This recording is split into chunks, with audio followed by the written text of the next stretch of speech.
o Papo de Mãe está no ar. Você já ouviu falar sobre o conceito dos 1000 dias? É o período que vai da concepção até o final do 2º ano de vida.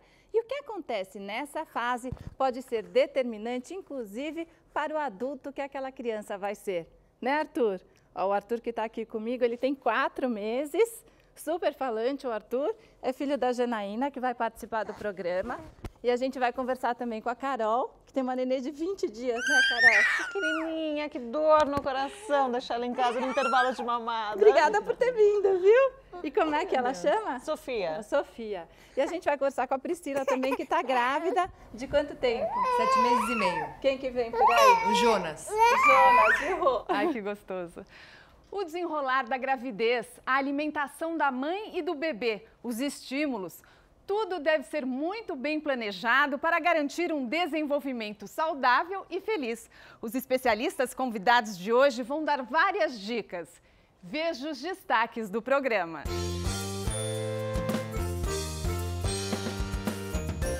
Essa é a imagem de um quadro de Pablo Picasso. E um bebê, a partir dos 6 meses, consegue identificar, apreender e memorizar essa informação. Você duvida? Então não perca a reportagem daqui a pouco. Que a gravidez muda a vida de qualquer mulher, isso todo mundo sabe. Mas será que essa mudança vem sempre acompanhada de planejamento? E para nos orientar, convidamos o Dr. Jaime Muraovski, pediatra, e o Dr. Miguel Curto, nutrólogo. Obrigada pela presença de vocês aqui no Papo de Mãe. E aí a gente vai falar sobre esse conceito, né? 1000 dias de oportunidades. É isso mesmo, doutor Jaime? Sim, é isso mesmo. Porque hoje nós precisamos estar conscientes de que a longevidade está garantida. Quer dizer, hoje se vive muito. Isso se deve, naturalmente, aos progressos de tudo, dos locais, da estrutura em que a gente vive e também na medicina, né? Mas a qualidade de vida ainda não está garantida. E essa qualidade de vida começa a se construir no começo da vida e daí a importância desses primeiros 1000 dias de vida. Então são 1000 dias, 270 na gestação e aí 720, aí seriam os 2 primeiros anos de vida da criança. Por que se dá tanta importância a esses 1000 dias de vida? Porque hoje, o século XX, a gente pode dizer, foi o século da genética. A genética domina tudo, né? O destino está determinado pela genética. É assim? Não é bem assim. O século XXI vai ser, e já está sendo, o século da epigenética. O que é epigenética? É a influência do ambiente sobre a genética. Quer dizer, o ambiente pode modificar não a estrutura dos genes, isso a gente não modifica, mas o funcionamento, o que é o mais importante, né? Então, o ambiente pode modificar o funcionamento dos genes. Quando é que o ambiente funciona? É lógico que vale para toda a vida da gente, mas ele é mais determinante, mais importante e mais funciona a longo prazo na fase vulnerável do desenvolvimento. Qual é a fase vulnerável? É a fase precoce. Isso já é um assunto já estudado em pesquisas e a gente sabe que é a fase precoce. Faltava determinar o que é fase precoce. Então se verificou que a grande importância dos primeiros 1000 dias de vida, que começam na gestação.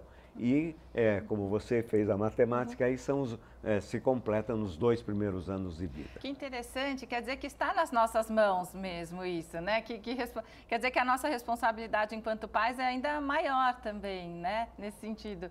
Carol, você já tinha ouvido falar nesse conceito dos 1000 dias? Ou acha que assim, até intuitivamente a gente já vai fazendo algumas coisas preocupada já a longo prazo? A natureza é perfeita, né? No nosso programa a gente fala muito dos 1000 dias, inclusive a gente fez um seminário chamado Bebê Genial.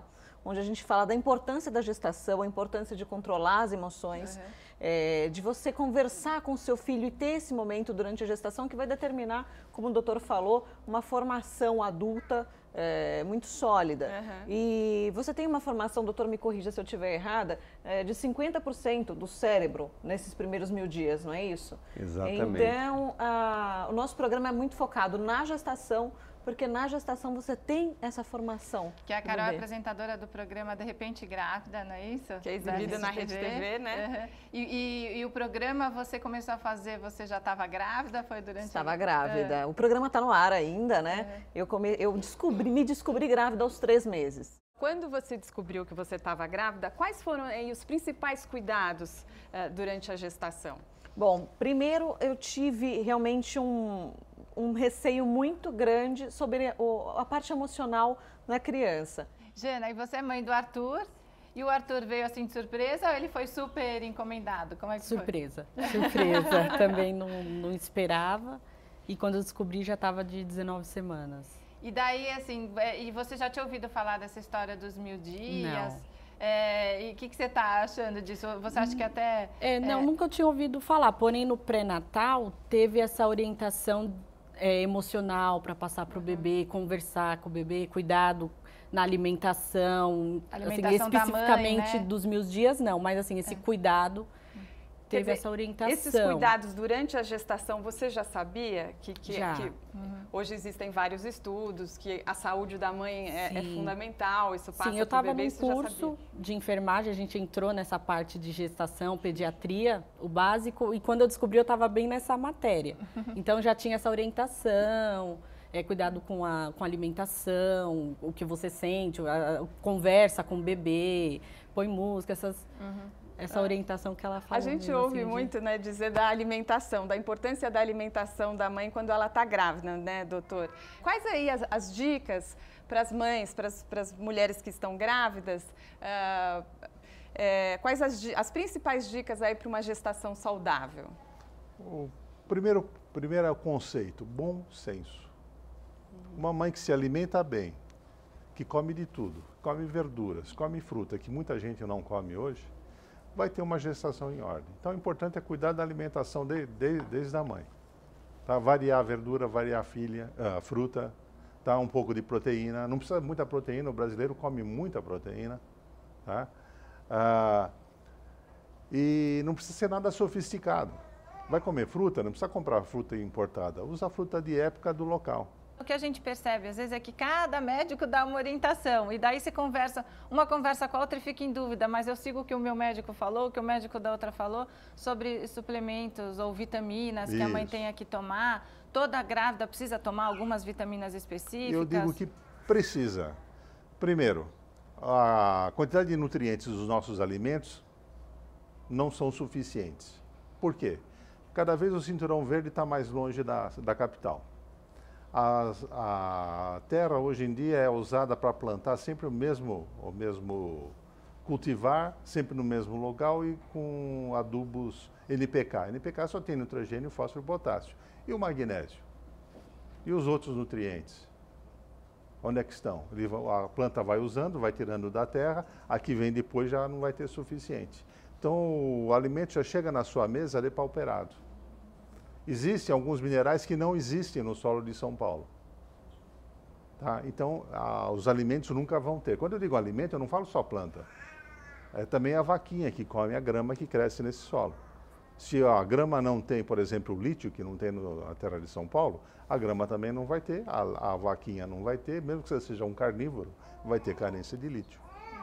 Tá? Então, é importante suplementar isso que falta no nosso ambiente. Tá? E algumas vitaminas a gente já sabe exatamente quais os efeitos da falta delas. Por excesso de zelo, você acaba até dando um pouquinho a mais. Mas vitamina hidrossolúvel não tem problema nenhum. Por exemplo, o complexo B, o ácido fólico, se der um pouco a mais, não traz inconveniente nenhum, porque sai pela urina. A urina fica com um cheirinho diferente e uma cor um pouco mais escura com a vitamina, só isso. Então, quais são as vitaminas principais que a grávida precisa ingerir? A primordial vitamina B9, que é o ácido fólico, tá? Junto com ela precisa B12, que ela é sinérgica. Eu dou sempre B1, B6, tá? A vitamina A um pouquinho, o ácido retinóico é uma vitamina A medicamentosa, já não é, você não considera vitamina. Por isso que ela tem esses efeitos colaterais. Então, vitamina C você tem que dar um pouquinho. Vitamina D também? Vitamina D, com certeza. Vitamina D era uma vitamina que até alguns anos atrás, eu acho que talvez 2 anos, não existia como você dosar, não tinha como dosar, pelo menos no Brasil. Hoje tem. E o que você está descobrindo? Que todo mundo tem carência de vitamina D. Se dosar todos nós aqui, a não ser quem toma suplemento de vitamina D, tem carência de vitamina D. A Priscila está tomando alguma Eu tomo, vitamina? eu acho que a primeira coisa que a gente sente na gravidez justamente é essa questão nutricional. O bebê, ele é inteligente na hora de escolher os alimentos e se você forçar a comer outra coisa, você passa mal. Então eu desde o início já não comia muita fritura, não tolero a fritura, carne vermelha, muito, em muita quantidade realmente. Então assim, muita carne branca, peixe, frango, muito brócoli, refrigerante, passei muito mal, com tudo Mas que você realmente teve que mudar é ruim. a sua alimentação ou você já tinha uma Não, alimentação eu já tinha saudável? uma alimentação regrada, mas assim, de vez em quando eu gostava de tomar um refrigerante. Quem não gosta de tomar uma guaraná de vez em quando? Não podia tomar, não posso tomar. Então assim, ou uma fritura também, uma coxinha de vez em quando, tudo que eu colocava, que eu pensava assim, não, eu tô me agradando o meu paladar, ia pra fora. Então assim, depois de 3 meses passando muito mal, que eu cheguei até a ficar internada, porque de tanto passar mal, eu pensei, não, Vomitar, realmente pode eu não... falar, porque grávida vomita. de vomitar muito, de chegar assim... E nos primeiros 3 meses é mais comum mesmo, né? Não, e grávida desidrata muito rápido, né? Eu descobri isso. Porque assim, o bebê, ele é um sobrevivente, então assim, ele vai tirar os nutrientes da mãe, independente se ela está comendo ou não. Então a última vez que eu passei mal também... Agora eu tô comendo só alimentos feitos em casa. Porque eu tive uma gastroenterite, porque a gente almoça fora, mas sempre muito também selecionando, mais grávida, tá com o organismo mais debilitado, acontece de pegar uma gastroenterite. Então agora eu tenho que cozinhar meus alimentos. E você tá tomando vitamina, esse suplemento? Tomo também a vitamina, né? O polivitamínico e ainda também cálcio. E esse conceito dos 1000 dias, você já tinha ouvido falar? Não, eu descobri agora que eu não estava vindo para participar, mas eu achei muito oportuno mesmo e acho que o bebê cobra desde o início. Por isso que ser mãe, a mãe vira mãe desde o início de tudo, né? Porque a cobrança, ela vem logo no iníio. Doutor Jaime, a gente falou aí que às vezes as recomendações, né, dos obstetras, dos pediatras variam bastante, mas a gente já sabe que algumas coisas são sabidas e que, por exemplo, consumir bebida alcoólica, quando você já sabe que está grávida, não pode consumir, né? Não fumar. Tem algumas coisas que a gente já sabe que não pode e que vai fazer muito mal para o bebê mesmo, né? Hipócrates dizia que nós somos o que comemos, mas hoje isso foi ampliado. A gente diz, nós somos o que comemos e que nossas mães comeram. Por isso que o que você falou aí é muito importante. Então a alimentação da gestante tem, como todos nós, tem que ser uma alimentação correta, adequada, com legumes, verduras, frutas, proteína, pouca carne, peixe, frutas. Mas sabemos que pelo tipo de vida que a gente leva, realmente não dá para ter uma alimentação perfeita. Daí a necessidade do suplemento vitamínico que a gestante e mineral que as gestantes usam e que é importante para a gente ter certeza que o bebê está recebendo todos os nutrientes. Dentro do que se falou aqui, 2 coisas são importantes. A vitamina D é interessante, a vitamina D, eu brinco que medicina e futebol são cheios de surpresas. Vitamina D era muito importante para prevenir raquitismo. Depois o raquitismo praticamente acabou, né? Então a vitamina D perdeu um pouco do seu cartaz. Hoje ela voltou com tudo, porque se vê que não é apenas para prevenção de raquitismo e para o problema ósseo, que ela continua sendo muito importante, mas ela tem um efeito hormonal que é muito importante, principalmente para a mulher. Então, suplemento de vitamina D é importante e outro que está hoje bastante em voga, que é muito importante, é o ômega 3. Então, a complementação da alimentação da gestante e praticamente todos nós com ômega 3 também é muito importante. Então, a dieta da mãe deve ser correta, adequada, equilibrada e com suplementos. E eu pesquisei até que essa dieta da mãe pode influenciar no paladar do bebê, isso é fundamental também, aí para de repente, criar uma alimentação saudável no futuro? Exatamente, porque se a mãe tem uma alimentação muito restrita, o bebê não tem contato com outros alimentos e aí não adquire o paladar, como você disse, para esses alimentos. Quando a alimentação é bem diversificada, o bebê vai acostumar e vai aceitar e não recusar. Isso tem uma coisa que se chama neofobia alimentar, que é a rejeição do alimento novo. Todos nós temos um pouco disso, né? Eu estive na China uns anos atrás e vi eles comendo serpente, né? Então, eu reagi, né? Eu não. Mas teve uns brasileiros que depois experimentaram, mesmo eu não. Então, é aversão pelo alimento novo. Então, a gente deve evitar que a criança tenha aversão por alimentos novos importantes. Não precisa ser serpente. Né? Mas, então, se a mãe come bastante, tem uma diversificação da alimentação, isso vai ajudar o paladar da criança, como você disse, e ela não vai recusar alimentos importantes. Doutora, então quer dizer, por exemplo, que coisas que hoje a gente tem na vida adulta, alguma doença, alguma alergia ou questão do metabolismo, a pessoa que tem tendência à obesidade, tudo isso pode ter tido origem lá na gestação da mãe? Certamente, na gestação e depois nos 2 primeiros anos, como já se disse aqui. Então daqui a pouco a gente continua a nossa conversa. Olha, no próximo bloco nós vamos falar mais sobre o bebê após o nascimento, né? E assistir a uma reportagem sobre os estímulos para os pequenos. Enquanto isso, fique com Marcelo Zanini em um papo pelas ruas sobre os primeiros 1000 dias de vida. A Franciele está grávida de 7 meses já. O que você faz para ter uma boa gravidez? Eu procuro me alimentar bem, eu venho para o trabalho todo dia a pé, então, querendo ou não, é um esporte, né? Uma prática de exercício físico. Procuro me alimentar bem, estar sempre bem comigo mesma, o emocional também influencia muito nisso.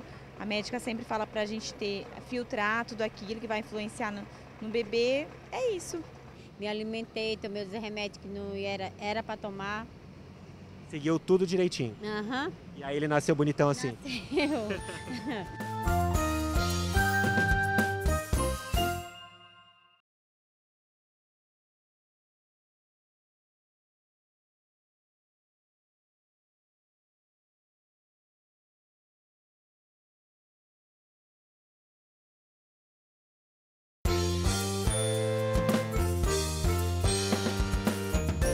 Esse aqui é o Brian, ele tem só 57 dias de vida e a mãe dele está aqui, a Cristina. Como é que foi essa gravidez, Cristina? Graças a Deus, foi uma gravidez excelente, super saudável. Procurei comer as coisas super correta, trabalhar muito bem, trabalhei todos os dias, até o último dia. Eu não posso reclamar, é tudo de bom, mas lógico, né, você sabendo fazer a coisa certa, é sempre fazer as coisas que o médico te pede, tem tudo para dar tudo certo no final e com certeza foi tudo de bom. Eu acredito que todo procedimento durante a gravidez é extremamente importante na vida da criança, desde a alimentação, você se preparar para... Até o ato de conceber uma criança é exacerbadamente importante. Todas as atitudes, exercício físico, principalmente a alimentação, você está tranquila. E até depois do nascimento da criança, isso é extremamente importante. Como foi durante a sua gravidez? Eu programei minha gravidez.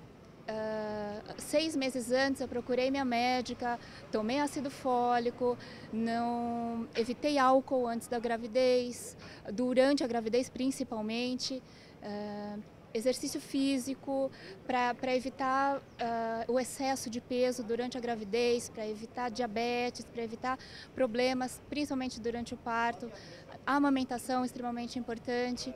Então, eu acredito que todo procedimento antes da gravidez é extremamente importante na criança. Eu achei curioso o que ela falou na rua, doutora, até queria saber, porque a gente viu que aquela mãe, ela começou a se preparar antes de ficar grávida. Certo. Tá certo isso? Puxa, perfeito. porque o ácido fólico tem que começar antes. Ô, Carol, e aí como foi quando a Sofia nasceu? Como foi a emoção? Maravilhoso, indescritível, inexplicável, a maior emoção da minha vida. E a Priscila ainda vai passar por isso. Pois é, e olha, o problema é que eu não me preparei para um plano B, né? Isso me deixou emocionalmente muito abalada na hora do parto. Foram 14 horas de trabalho de parto, induzido, porque o meu líquido amniótico foi embora, eu já estava com 39 semanas. E o batimento cardíaco dela parou. Foi de 140 para 40 para 20. Que desespero. Eu olhei o cardiotoco, meu Deus do céu, o cardiotoco monitora o batimento cardíaco do bebê. Eu entrei em choque e não deu tempo nem do meu obstetra explicar, vamos fazer uma cesárea. Já foram me levando para o delivery. Eu chorei. Resumindo, a Sofia nasceu, eu estava chorando mais do que ela. Mas ela nasceu Ela nasceu de cesariana, foi uma cesárea de emergência. Não, mas que muito bom que você rápida. estava com esses recursos, porque Exatamente. é um risco também, né? Eu sempre falo que parto normal tem que ser no hospital, porque você não sabe se pode ter um descolamento de placenta. Você pode ter esses minutos que são fundamentais, de repente ter uma paralisia cerebral do bebê. Você não pode ter essa responsabilidade. Correr esse risco, exatamente. Né? E daí, você amamentou? Eu amamento. Tá amamentando com 20 dias, né? Exatamente, eu amamento. Hoje foi meu primeiro dia da bomba, que eu acho sensacional. As pessoas às vezes têm um preconceito em falar de bomba, de tirar leite, armazenar leite, mas isso é fundamental para você garantir o alimento mais rico que a natureza produziu, que é o leite materno. Então, eu estou fazendo já o meu estoque de leite. Eu sou uma mãe um pouco neurótica com relação a isso. E hoje você tem alternativas como a pasteurização do leite materno, tá? Ele dura 6 meses, que é sensacional. E vou continuar amamentando enquanto eu puder. E além do vínculo, que é maravilhoso, né? A Jana tá tudo bem? Tá dormindo? Tá quase. Você ainda tá amamentando, Jana? Não, ele mamou só um mês. Um mês. Isso. Por que assim, quais foram as dificuldades que você teve para amamentar? Machucou bastante e secou mesmo. Sim, foi uma coisa, insisti bastante. Também usei a bombinha para dar, né, para ajudar, enfim. E foi secando. Depois de um mês e meio, aí já não tinha mais. Aí ele entrou no leite normal. E agora ele toma só leite ou ele já se alimenta um pouquinho? Não, por enquanto só leite. Só leite, né? Isso. Inclusive, doutor, porque hoje a recomendação é só o leite até o 6º mês mesmo. Introduzir os alimentos só a partir do 6º, Exatamente. Não é Leite materno exclusivo até os 6 meses de idade. E até quando? A Organização Mundial de Saúde diz até os 2 anos ou mais. Até os 2 anos ou mais. Está escrito assim, quer dizer, ponto. Agora, na prática é muito difícil manter isso, mas deve se manter o maior tempo possível, principalmente até o aniversário, pelo menos. Só que aí não exclusivo. A partir dos 6 meses tem a alimentação suplementar. Agora, Priscila, como é que você está se preparando aí para o nascimento do Jonas? Tem muita expectativa aí com relação ao parto, com relação à amamentação? Eu acho que agora, com 7 meses e meio, eu estou bem apavorada, um pouco no final. Com essa questão da escolha do parto também, não me firmei ainda com um médico, eu devo estar fazendo pré-natal com 3 médicos diferentes. Estou, lógico, muito ansiosa. Me falaram que o primeiro trimestre era difícil, que teria os enjoos. O segundo trimestre seria fácil, não vi essa facilidade. E que o terceiro trimestre ia ser cansativo. É cansativo. Eu acho que a gente imagina, sempre quis estar grávida, era um sonho meu. Eu acho que toda mulher precisa passar por isso para ter outros valores da vida, né? A mulher que amamenta, ela também precisa aí se preocupar com a alimentação dela, né? Sim, com certeza, porque ela vai passar os nutrientes para o nenê. Aquilo que eu falei da terra vale para a mãe. Se o leite da mãe não tem nutriente, a criança vai desenvolver a mesma carência. Doutor, e assim, o momento do parto também é crucial para a saúde e para a criança que vai ser, né? Esse momento do parto. O momento do parto é importante, mas as condições do parto, né? A criança tem que nascer bem, né? Nascer saudável. Hoje se dá uma importância, falando dos meus dias, uma importância muito grande para a flora intestinal. Outra surpresa, né? A vitamina D foi a primeira surpresa. Quem diria que os bichinhos da flora do nosso intestino teriam tanta importância como hoje a gente sabe que tem? E é fácil de imaginar, a flora do nenê se forma em grande parte com a flora da mãe. Então, quando é um parto normal, é a flora normal da mãe que passa para a flora do intestino do bebê. Você imagina na cesárea, qual é a flora que vai passar? Da pele. É a pele da mãe. Então, a flora da pele não tem nada a ver com a flora do intestino. Então, já começa de início um distúrbio da flora intestinal e, como disse, isso tem grande importância na parte digestiva e até na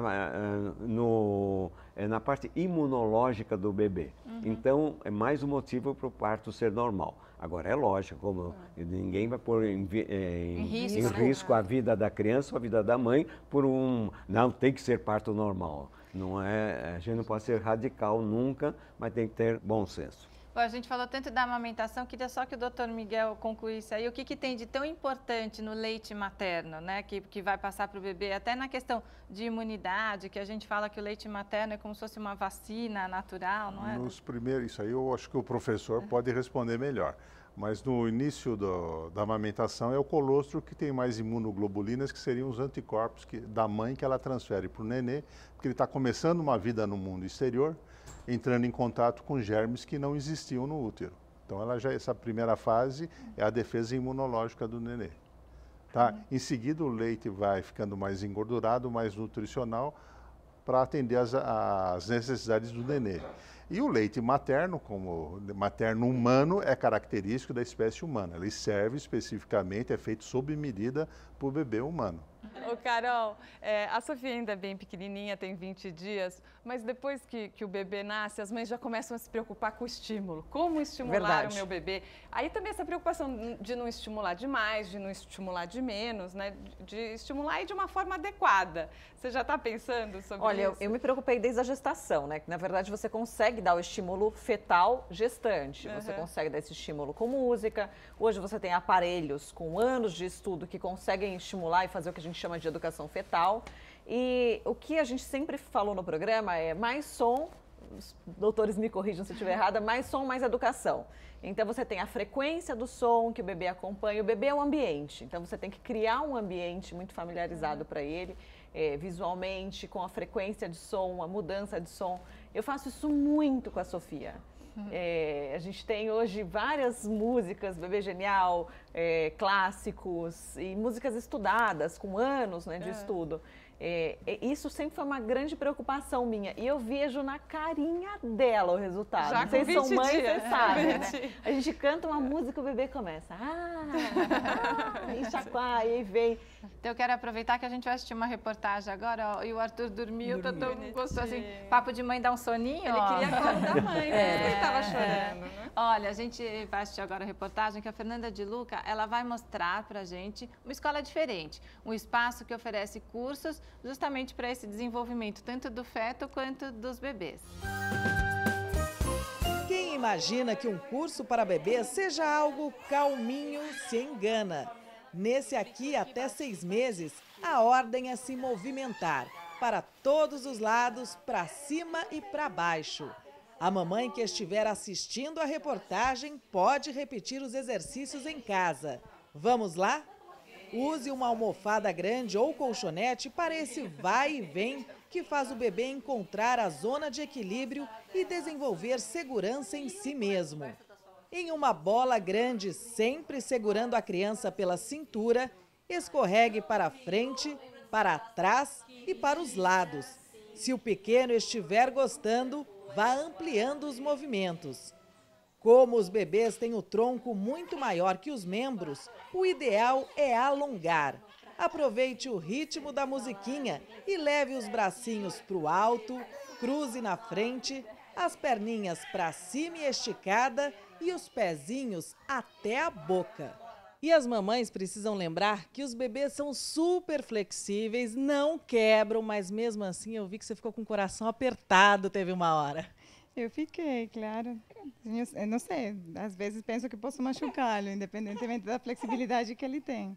Mas aqui na aula você percebeu que não, pode ir além, ele consegue. Consegue sim. E depois de uma sessão de exercícios, o que você nota de diferente? Ele fica... Primeiro ele fica mais cansado e segundo ele vai evoluindo com o tempo, né? E ele gosta, né? Ele gosta. Ele gosta assim. Tá dando risada? É. Tá legal essa aula. Dá seus sorrisos para ele, vai? Você pode fazer um rolo assim até usando uma toalha. O bebê, mesmo parado, ganha força muscular.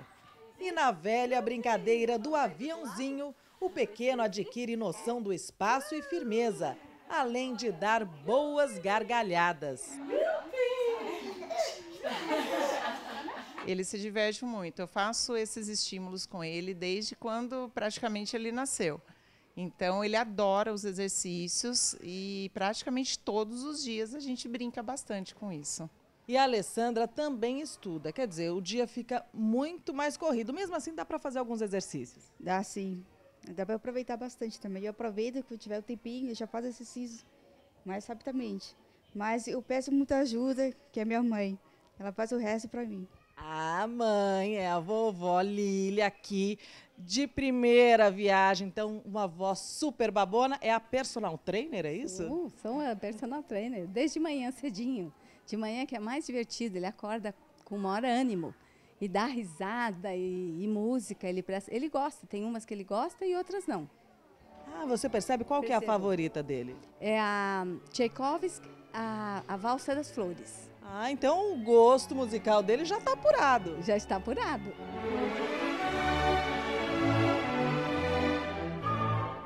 A especialista indica que cada rodada de exercícios tenha no máximo 15 minutos, mas pode ser repetida até 3 vezes ao dia.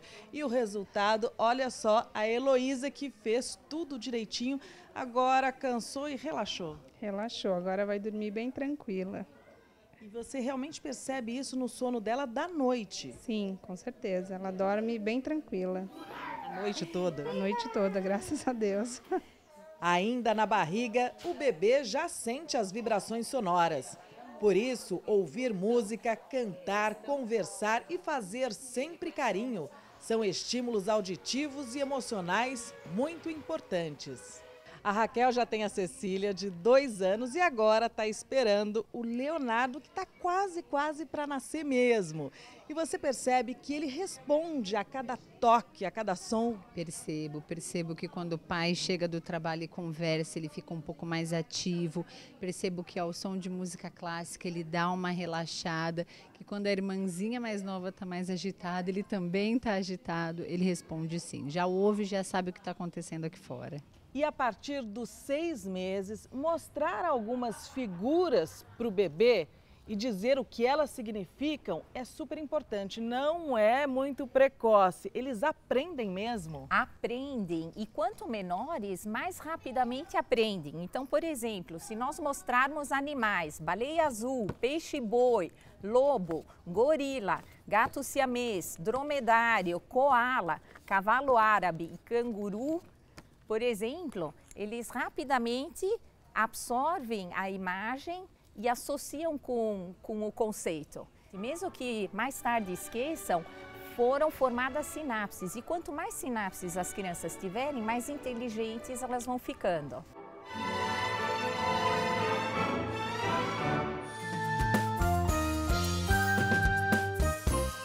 Cada bebê fofo, né? É, porque as mães também fazem exercício, vão pra mãe também. A gente viu aí vários estímulos, eles são fundamentais, mas tem que respeitar o ritmo do bebê, para ele também não ficar estressado, né? Tem que ser feito tudo ali muito naturalmente, para não sobrecarregar o bebê, que ainda é muito pequeno, né? Voltamos outra vez ao equilíbrio e ao bom senso, né?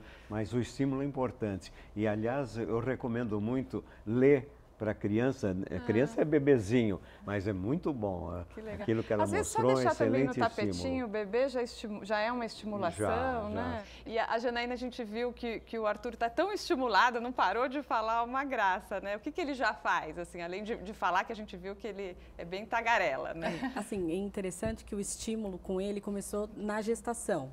Após as 20, 24 semanas, então eu colocava música, o pai dele conversava, tia, avó, então ele mexia realmente, você pergunta, cadê o bebê? Ele chutava, com a tia dele, ele super, e ele grita já, ele quer sentar, Ele faz força para sentar, ele quase caiu, eu falei, meu Deus, esse menino tá...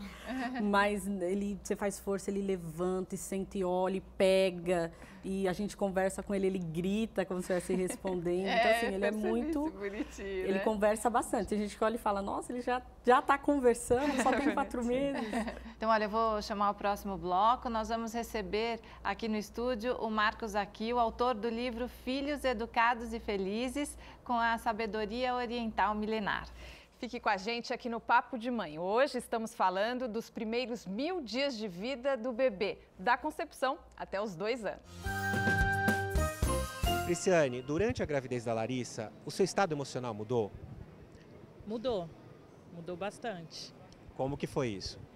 Eu fiquei mais sentimental, assim, não podia ouvir nada, ver nada que eu chorava. E até os 2 anos da Larissa, quais estímulos que você passava para ela ter uma vida saudável? Muitas brincadeiras infantis, aquelas antigas, nada dessas brincadeirinhas novas.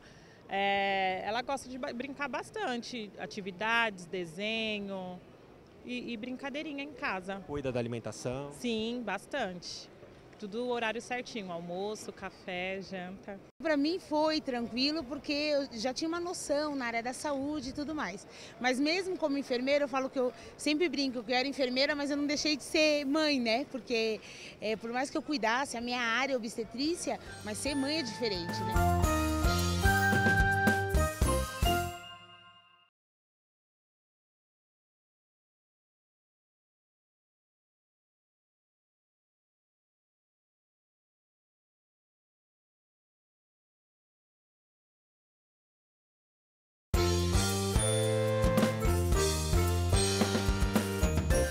Você se preocupou durante a gravidez com o seu estado de saúde? O que mudou nas suas atitudes? Eu me preocupei muito para a saúde de minha filha, para que ela tenha um desenvolvimento muito físico e tanto mental. Desenvolvimento melhor, né? Mental e físico e saúde, né? O que você fez para que isso acontecesse? Eu alimentei direitinho, né? Só o que o médico falava que eu tinha que fazer. Eu pretendo, com 6 meses, estar dando papinhas, assim, naturais, né? Para poder fortalecer ela e ela ter uma vida mais saudável. Agora aqui com a gente o Marcos Aquil, autor do livro Filhos Educados e Felizes, com a sabedoria oriental milenar. Obrigada pela presença aqui no Papo de Mãe. Vou mostrar o livro aqui para o Borbinha. Marcos, eu acho que isso aqui é o sonho de todos os pais, né? Conta o segredo pra gente. Mas é possível. É possível. Então conta o segredo. O básico, o principal é harmonia na família. Tem que estabelecer harmonia total, tá? Nada de briga, em hipótese alguma. Nada de ódio. Se tem raiva de alguém, perdoe incondicionalmente. Por quê? Muito melhor perdoar as pessoas do que ver o seu filho doente. O que precisamos fazer? Se a criança está comportando errado, se pega iPad e fica o dia inteiro assim, então, basicamente, nós temos 3 tipos de comportamento de uma criança. Uma criança que está habituada em utilizar iPad o dia todo. Aí a mãe fica brigando, outra vez, você fica o dia inteiro, você tem que estudar, tem que fazer isso, tem que fazer aquilo. Estressando à toa. Basta simplesmente disciplinar. Você pode usar iPad 1 hora por dia, acabou, não tem que estressar mais. Não tem que estressar mais. Estabelecer uma rotina, né? Exatamente. Que a criança ela é reflexo agora é hora do de tomar ambiente. banho, agora é hora de comer, agora é hora de estudar. Porque quem deu o iPad também foram os pais, né? E dá o iPad para depois ficar brigando. Depois fica estressando. Doutor Jaime, a gente falou da alimentação, dos estímulos, agora dessa parte emocional, da harmonia dentro de casa. Quer dizer, tudo isso influencia mesmo, tem uma influência fundamental nesses primeiros 1000 dias. E o que mais, assim, tem nesses primeiros 1000 dias que realmente é determinante para o adulto que vai ser ou para o desenvolvimento dessa criança até depois do 2º ano? Você disse muito bem, o ambiente faz parte da epigenética. Epigenética é tudo que envolve o organismo. O sol, por exemplo, faz parte da epigenética, os nutrientes que penetram no organismo e o ambiente social e afetivo em que a criança vive. Isso é fundamental na formação do adulto. Em relação aos 2 anos, também nós falamos muito do leite materno ou uma fórmula adequada, se não puder ser o leite materno. E depois entra aos 6 meses a alimentação complementar, que aí, como você disse, a gente deve ser bem diversificada para que a criança aprenda a educar o seu paladar. E depois, no 2º ano de vida, tem um problema importante. Ela entra mais ou menos na alimentação da família. Então, a gente tem que educar a família. Mais uma vez, a então, família eu falo dá o exemplo, muito né? na alimentação da família. Não adianta a família ter uma alimentação errada e querer que a criança coma de maneira certa. O bebê me ensina muito, não só como me alimentar, mas também como desacelerar. Eu acho que a harmonia é um pouco isso. Quando você quer criar um filho, você tem que ter tempo para ele. Então, eu nessa gestação, muito acelerada, tentei manter o ritmo que eu tinha antes, até meu nariz quebrei. Ai, meu Deus, não bati acredito. com a cara na porta. Como É a que vida foi? dando com a porta na cara, dizendo assim, ó, vai devagar, que o seu bebê tem outro ritmo. Então, assim, toda vez, se eu me acelero demais de manhã, alguma coisa me acontece. Eu tenho que respeitar tudo, a fazer uma alimentação devagar pela manhã, preparar os alimentos, tomar um banho devagar. Então, tudo, eu acho, desde o início. Mas conta como é que foi, como você quebrou o nariz? Assim, a gente tem uma rotina, vários compromissos. Então, eu acordei muito cedo, eu sou míope, né? Tenho 9 graus de miopia. E era muito cedo, então estava escuro.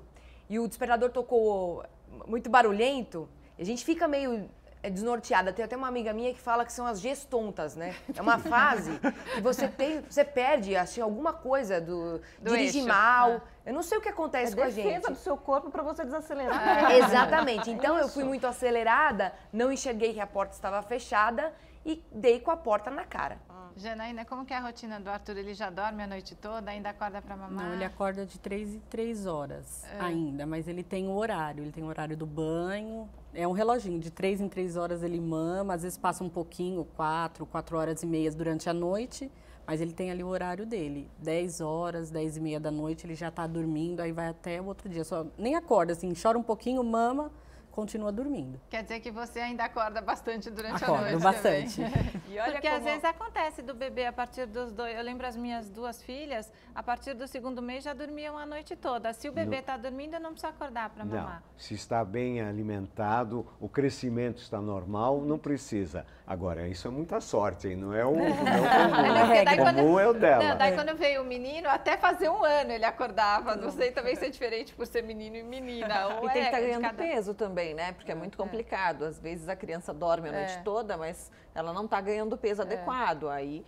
eu acho que tem que acordar para mamar. Às vezes isso são você casos não tem... excepcionais. Exatamente, mas a criança não normal, existe uma regra. A criança normal, a gente pode seguir o ritmo dela. Se ela está dormindo a noite toda, é porque ela está bem.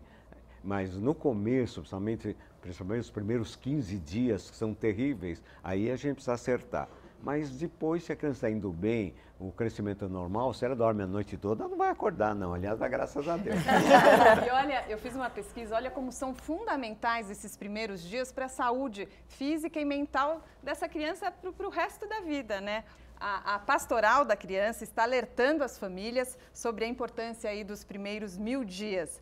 Que a pastoral antes, né, tinha como meta diminuir as mortes por desnutrição infantil, né? Aí como esses números caíram muito, né? Agora a preocupação é outra. São as doenças de adultos, né? Que essas crianças, se você tivesse cuidado aí nesses primeiros 1000 dias, você pode evitar doenças aí, diabetes, obesidade, né, doutor?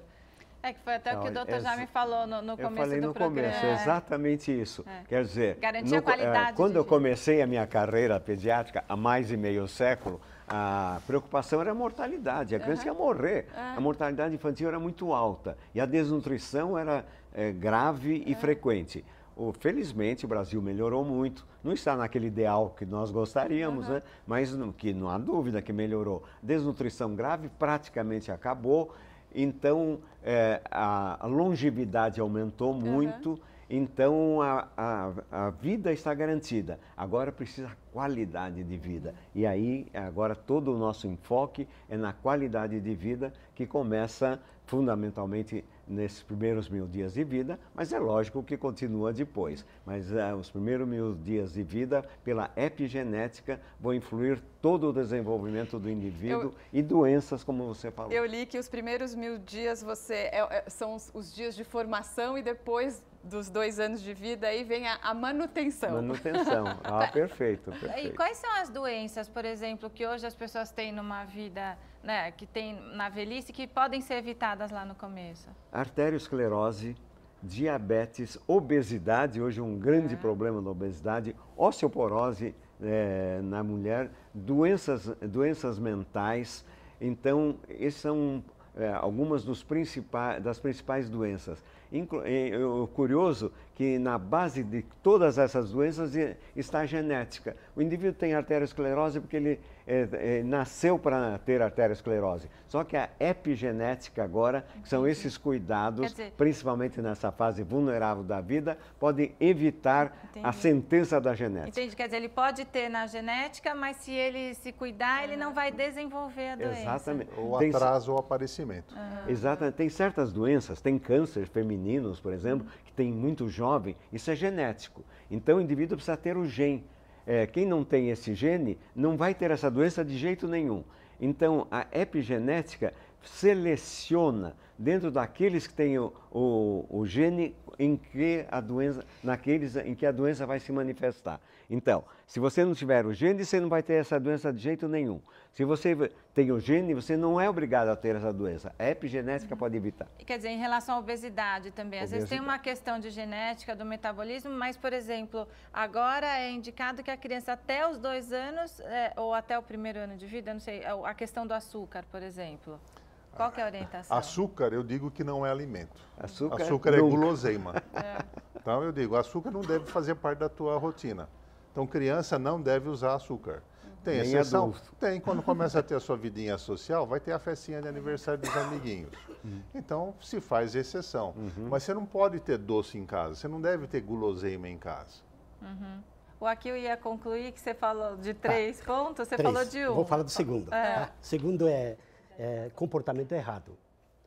Todos os pais, todas as mães, todos os educadores repreendem sobre comportamento errado, tentando corrigir o desvio de comportamento. Mas, quando criança comete algum comportamento errado, ignore. Não olhe.